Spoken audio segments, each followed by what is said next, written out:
O meu namorado que não beija na boca de jeito nenhum. Eu conheci o meu namorado num evento que teve na nossa cidade.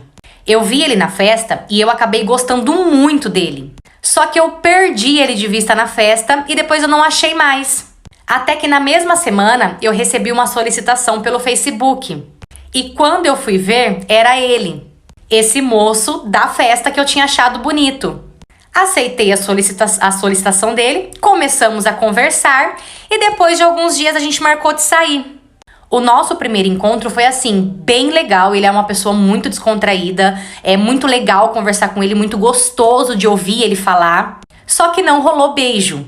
No segundo encontro, a mesma coisa, foi muito bom, mas sem beijo.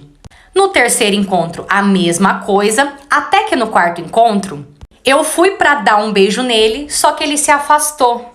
Eu fiquei super sem graça na hora e perguntei pra ele se tava tudo bem, se ele não tava me curtindo. Foi então que ele me disse que ele nunca tinha beijado na boca. Na hora, eu fiquei super feliz porque eu pensei que eu seria a primeira. Até que eu descobri que não. Que eu não seria a primeira não era por opção, era porque ele mesmo nunca quis beijar na boca. Ele realmente não gosta de beijo na boca, ele não consegue beijar, entendeu? Eu fiquei totalmente sem reação, gente. Eu não sabia se eu ria na hora, se eu acreditava, se eu não acreditava. Porque vamos combinar que é bizarro. Beleza, fomos embora e chegando em casa... eu comecei a refletir sobre tudo isso. Porque assim, era perfeito estar com ele, era perfeito até demais. Ele era uma pessoa maravilhosa, só que tinha essa questão do beijo. Mas eu pensei, eu vou insistir. Quem sabe eu consigo mudar isso? A gente sempre acredita e se ilude no nosso potencial, né? A gente sempre acha que com a gente vai ser diferente. Tá bom, uma semana depois, os pais dele foram viajar e eu fui dormir na casa dele. E lá, acabou rolando, a gente transou. E pasmem, foi muito bom. Mas acreditem, foi sem nenhum beijo na boca. Toda vez que eu tentava dar um beijo nele na hora H, ele se afastava. Mas o sexo em si, cara, foi de outro mundo, sério. Até que o tempo começou a passar e eu comecei a me apaixonar por ele. Começamos a namorar e hoje faz 1 ano que a gente namora. E sim, 1 ano sem namorar, sem beijo na boca. O sexo é normal, tá, gente? Só não tem beijo na boca. E de verdade, eu sou completamente louca e apaixonada pelo meu namorado. E na minha cabeça, até hoje, eu ainda acredito que eu vou conseguir um dia mudar isso. Mas pra falar a verdade, eu até acostumei já, viu? Os meus pais, eles não aceitam muito bem, eles são um pouco encanados com isso. Na cabeça deles, isso não tá certo. Mas os meus sogros, eles afirmam e eles realmente falam que o meu namorado realmente, ele não gosta, ele nunca gostou e ele nunca beijou na boca. E você, namoraria alguém sem beijar na boca? Antes de tudo, o meu namorado, ele permitiu eu contar isso pra vocês. Pra ele, isso não é problema nenhum, nem vergonha, até porque pra ele é super normal. Quem teve que se adaptar a tudo isso, na verdade, fui eu. Mas por amar e gostar muito dele, pra mim tá tudo bem. E eu que virei amante do meu marido. Eu fui casada por 8 anos. E nunca passou pela minha cabeça que um dia a gente ia se separar. Até porque na minha cabeça, o meu casamento seria pro resto da minha vida. Eu sempre preservei a minha família, o meu casamento. Beleza, um certo dia, o meu marido acabou perdendo o celular dele. Então ele foi e logou o Insta dele no meu celular. E desde então, todos os dias, eu passei a fuçar o Insta dele.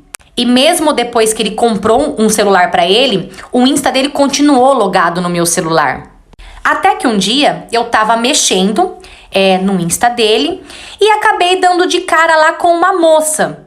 Eu não sei porquê, mas eu bati o olho naquela moça, eu senti que tinha alguma coisa. Foi então que eu entrei no Insta dessa moça.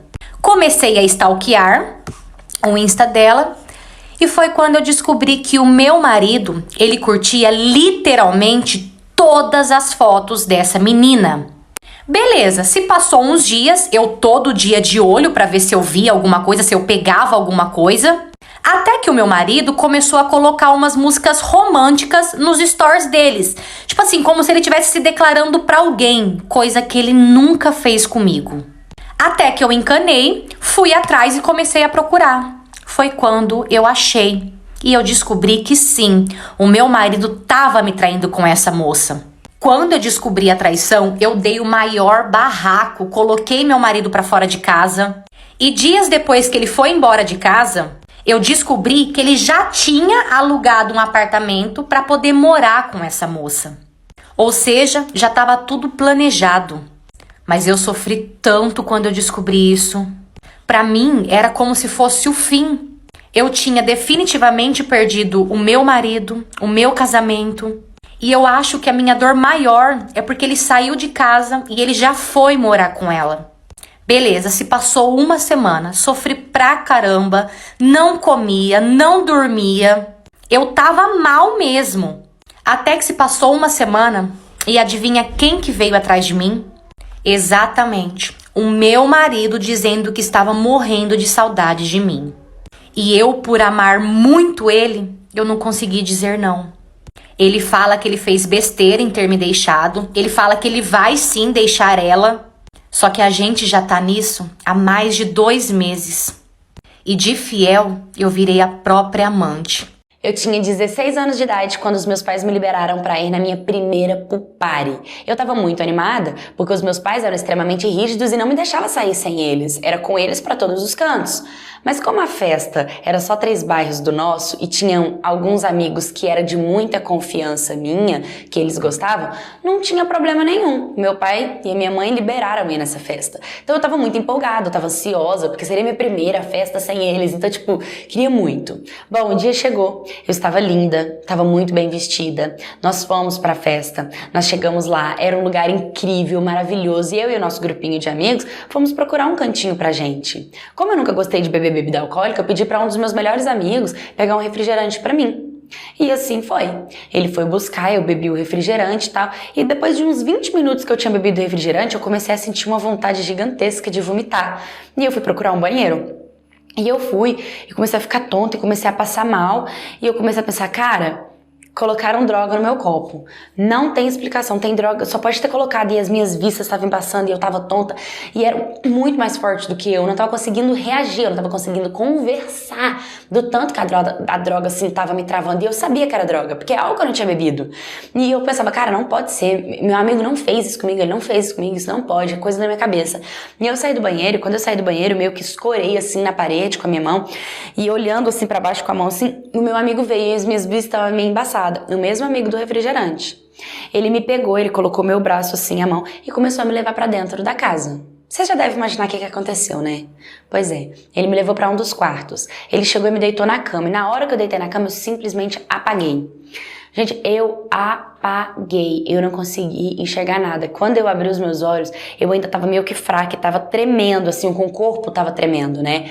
E aí, naquele momento, eu pensei, cara, eu não conseguia falar direito o que estava acontecendo e tal, e quando eu abri os meus olhos eu estava completamente nua. E ele estava em cima de mim completamente nu. E eu olhando aquilo, eu comecei a me dar um desespero, sabe? Eu queria gritar, eu queria falar, para, só que minha voz não saía. E o pouco da minha voz que saiu, ele fez o quê? Colocou a mão na minha boca. E ele começou a abusar de mim. E foi, ele me usou, ele fez o que ele queria fazer, e eu chorando, descia as lágrimas assim, e ele com a mão na minha boca. E foi um momento muito desesperador.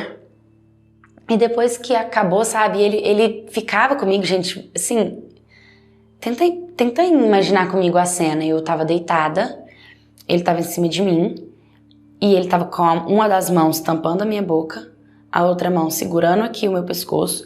Enquanto ele ficava comigo, ele introduzia o órgão dele dentro de mim, e ele falava no meu ouvido assim, isso aqui é culpa sua, é só culpa sua. Entendeu? E eu chorando, e eu chorava, e ele ria. Quando ele terminou, ele levantou, ele começou a vestir a roupa, ele bateu assim na minha perna e falou assim pra mim, você sabe que se você contar pros seus pais, você vai fazer seus pais sofrerem, né? Vai ser bem pior pra você e pra eles. Se eu fosse você, não contava pra ninguém, não. É vergonhoso também. É culpa sua também, você sabe, né? E saiu do lugar, cara, e eu só sabia chorar. E chorar, e chorar, e chorar, e chorar, e chorar. E eu chorei muito, eu fiquei uns 10 minutos ali tentando entender o que era culpa minha. Ele tava me usando, ele tinha me drogado, ele tinha abusado de mim, ele tinha praticamente me ameaçado, ele tinha me traumatizado, ele tinha me desequilibrado emocionalmente. Ele tinha feito tanto mal pra mim psicologicamente, sabe? Não é possível que a culpa era minha. Era o quê? Minha beleza, o meu corpo, a minha idade, a minha roupa? O que era culpa minha? Isso não saía da minha cabeça. Eu vesti roupa, não deu tempo nem de eu conversar assim com alguém do grupo, sabe? Eu poderia ter chamado alguma amiga e ter falado que eu tava me sentindo mal antes de ir no banheiro. Mas eu não fiz isso. Mas nada dava direito também dele fazer o que ele fez comigo, sabe? E eu fui pra casa. E eu nunca mais consegui ser a mesma pessoa. Eu nunca mais consegui sair, me divertir, dar liberdade, confiar. Eu me tornei uma pessoa muito fechada. E os meus pais pensam que é porque a festa não foi boa. Eu nunca tive coragem de contar de verdade. Se eu tivesse contado, com certeza eu teria exposto a minha dor, eu teria visto ela de fora, eu teria sido abraçada por outras mulheres que também passaram por isso, eu teria passado por uma psicóloga, eu teria me tratado, eu teria tomado remédio, eu teria feito jus à causa, eu teria procurado a justiça, eu teria denunciado ele, eu teria feito um corpo de delito, comprovado que realmente teve droga sem álcool no meu corpo, teriam testemunhas no local que viram que eu não bebi bebida alcoólica e com certeza ele teria pagado pelos atos dele. Eu sei que eu ia ter ficado um pouco exposta para todos ali envolvidos no caso, mas se eu não tivesse me calado, eu não teria hoje crise de pânico, crise de ansiedade, crise de depressão, não sofreria tanto, não doeria tanto. Então o que eu digo para vocês, meninas, é para vocês não se calarem. Faça justiça. E seja ombro amigo de outras pessoas. Pode ter certeza que sempre vai ter alguém aqui para te abraçar. Então esse foi o vídeo de hoje, espero muito que tenha gostado. Não se esqueça de curtir e comentar bastante, beijos e até o próximo vídeo.